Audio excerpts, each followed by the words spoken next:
Hi friends. So I am back with my new video. So here we will be talking about an unique list of players who have carried their bat through a test innings. We will start to explore those players who have achieved this feat of carrying the bat through the test innings. Uh, in this video, which is the part one of the sequence, we'll be focusing for the period from 2000 till 2011, where eight such players have achieved this feat. Any idea, like from which countries or which big names are in this? Just to tell you in brief, before starting with the actual sequence, that there are two players who are from Zimbabwe and Bangladesh also in this list. So let us see our number one. At number one, we are keeping our own Rahul Dravid, the wall, who has batted through the innings against England in England during the 2011 tour at the very last test of the series, where England had made a massive 591 runs, and post that they have declared thanks to Ian Bill's stupendous double century and Kevin Peterson's attacking 175. And post that when India started batting, Rahul Dravid opened the innings with Virendra Sehwag, and he batted through the innings and scored 146 not out in that innings. Uh, there was a substantial contribution only from Amit Mishra, the bowler Amit Mishra, who hasn't done anything well in that match. Actually bowled for 38 overs, but didn't pick any wickets in that match. But he contributed in both the innings with the bat. Very strange match for him as a player. So Rahul Dravid played this innings of 146, which was very gritty. Because of that, India could score 300, exactly 300, and out of them, Rahul Dravid himself scored 146. Unfortunately, this innings came in a cause where India lost the match, and didn't only lose, they have lost by innings and 8 runs. So it is one of those situations where England enforced follow on, and after following on, India got bundled up for just 283. And again, as I mentioned, though Sachin Tendulkar scored 91, there was again a very important contribution came from Amit Mishra, the batsman, who scored 84 in this innings. Eventually, India lost the match by an innings and 8 runs. Second name in this list is from Zimbabwe. In the same year of 2011, Tino Mayoyo scored an unbeaten 163, which propelled Zimbabwe's innings to 412 for the first innings.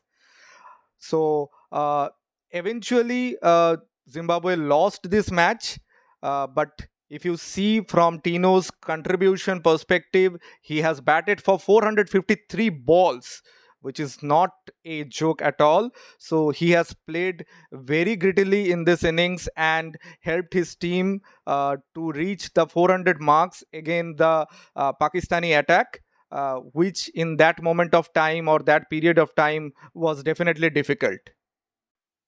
If you see the scorecard, so basically Zimbabwe played for 150 overs, and Tino was on the crease for that complete 150 overs in that crease, and batted and batted and batted and scored 163 runs for Zimbabwe, which is definitely a feat to be remembered from the Zimbabwean cricket perspective. From the match perspective, if we see, Pakistan came back with even more good batting performances, and they scored 466 and taken a brief lead against Zimbabwe. And then when Zimbabwe came for the second innings, sadly they got bundled up for only 141, and this time Tino couldn't score much. The highest scorer was then captain Tatendu Taibu, who scored 58. And eventually, Pakistan chased down the modest target, and they won the match by 7 wickets. In the list at the number three comes the swashbuckling opener David Warner, who scored 123 not out against New Zealand and batted through the innings. But this one is somewhat different because this feat came from David Warner at the second innings of Australia, which was eventually the fourth innings of the match, where Australia was chasing 240 runs, and they ended up seven lesser than that, with at one end Devin Warner standing at 123 not out. So definitely it was a stupendous effort from David Warner, and at that point of time he was going through a lean patch also. So it was a innings to remember for him, with which he silenced his critics that point of time. It was one of the very hard fought matches, on very well contested matches. If we see, New Zealand at first scored only 150, and it was a very spicy pitch that point of time, and James Pattinson took a 5 for Australia. In response to that, Australia got bundled up for only 136, giving New Zealand a 14 runs lead, which was like astonishing. But if we see the bowling lineup of New Zealand at that point of time, it was definitely expected on the cards, because Trent bowled Tim Southee, Doug Bracewell, and as well as at that point of time Chris Martin. So each one of them contributed equally, and they stopped the Australian team to get any lead. Now, at the response in the second innings, New Zealand scored 226 thanks to Ross Taylor's contribution of 56 and Kane Williamson's 34. And then at the response, as I mentioned, the target was 240, which was a little bit tricky at that pitch, but David Warner was playing outstandingly. He scored 123 not out of just 170 balls, but he didn't get enough support from the other end. If you see, only Usman Khwaja was the second highest scorer with just 23 in that match. So you can understand how difficult the batting was. And Doug Bracewell just ran through the Australian innings and took a 6 wicket haul in that match. And that's the end. Like, they finished 7 runs short of what could have been an amazing victory. In the number 4 comes Bangladeshi opener Javed Omar, who scored 85 not out for his team, where the Bangladeshi team got bundled out for 168 in the second innings against Zimbabwe. This happened during 2001, where Bangladesh were traveling to Zimbabwe, and this was the first test of the series. From the match perspective, it was not that impactful, as Bangladesh lost the match by an innings and 32 runs. Bangladesh in the first innings they scored 257, again where Javed played well and scored 62, but Aminul Islam was the highest scorer with 84. From Zimbabwe's side, it was Andy Blignot that time who took a 5 for. In reply, Zimbabwe scored a massive 457 runs, and there were multiple contributions from the batters, mainly Guy Whittle, who scored a stupendous century, and he scored 119.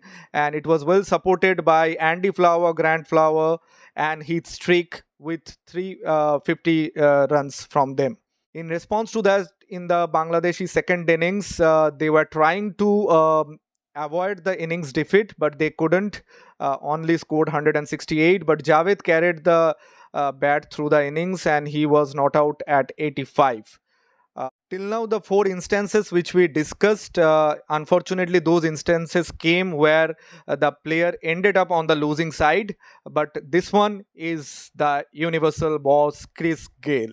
So there is no point that he will lose. So it was a drawn match, and this innings came at the second innings of West Indies against the mighty Australians, and the West Indies scored 317. Out of them, Chris Gale scored himself 165, and he was not out through the innings against Australia. So now it all came down to the second innings, because the first innings were almost nullified. In the second innings, as I mentioned, West Indies scored 317 thanks to Chris Gale's 165. So if you can think that if Chris Gale wouldn't have scored that much runs in the second innings, and he wouldn't bat it through the innings, then the runs would have been less, and it would have been a cakewalk for Australia to win the match. But eventually, West Indies gave the target of 330 runs to Australia.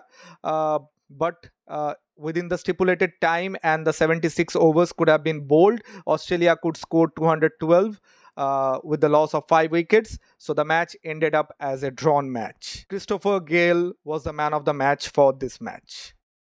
So next in line is Imran Farhat from Pakistan. This instance came during 2009 when Pakistan was playing against New Zealand in their home turf. So it was a away series for Pakistan, and the series was in balance. It was 1-1. They came to the third match, and Pakistan was batting first. And Imran Farhat carried his bat through the innings, and he scored with a breezy space. He scored 117 not out, whereas the total team scored only 223, and they were bowled out for 223 only. There were no notable contributions from the top order at all. So the next best after Imran Farhat was Umar Gul's contribution of 24. So you can think of like Imran Farhat's first innings effort of 117. Finally, we came to one of those instances where the player contributed towards winning and not ended up in the losing or a drawn test match. The player is Simon Cattich, the Australian opener. This happened during 2008, New Zealand's tour to Australia, and the ground was Brisbane. This happened in the second innings of Australia, where Australia scored 268 overall, and Simon Cattich batted through the innings and scored 131 runs out of those 268, and the next best was number 10 Mitchell Johnson being 31. So you can think of the importance of the innings. And if we see the context from the match perspective, so Australia batted first and scored 214 thanks to Michael Clark's 98. Otherwise there were no notable contributions from the batsmen. Team Saudi came up with 4 wickets from New Zealand side, and at that point of time they would be feeling really great. But when New Zealand came to bat, they got folded for just 156, thanks to Ross Taylor's and Daniel Flynn's little bit contribution around 40. And this time Mitchell Johnson, the bowler, took 4 wickets. Now, in the second innings, as I was mentioning, though they got a good amount of lead, but Australia was in a position of bother because they were kept losing wickets, and at one point of time they were 53 for 4. So from then onwards, Simon Cattich from one side played extremely well and scored 131, which made Australia reach 268, which gave a substantial lead and final target for New Zealand to chase.